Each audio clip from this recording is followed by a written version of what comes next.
Thank you guys for your support to Finds TV Hobby Homeschool. Again, this is Carmina.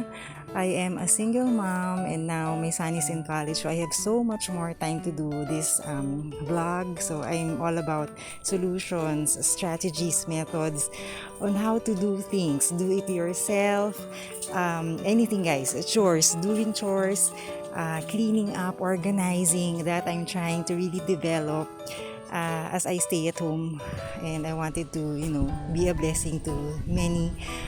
So this cocktail dress, it's too tight fitting for me. So I wanted it to, before tossing it up or donating it, maybe I could still do something about it. So yes, so I like to do these things, restore, repair, upcycle. So, yep.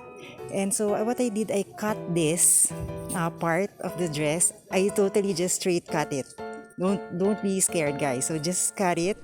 And then I found I needed a strip of cloth. And what I did, I simply attached it.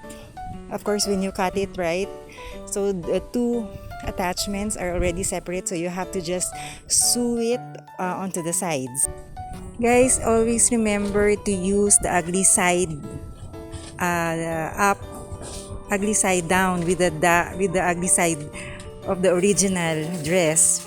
Okay, when you sew it, yeah. The gist is putting an extra strip of cloth on the side of the dress to make it like, not too tight fitting. I hope you get what I mean, guys. You got what I mean, guys. So yeah, and also one thing for you to remember, there's a pocket in most of your clothes, so do not forget to skip on sewing that part because you don't want to seal the pocket, right?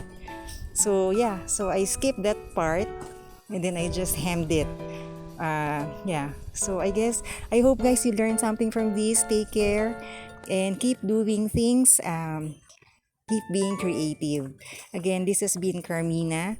Take care, bye.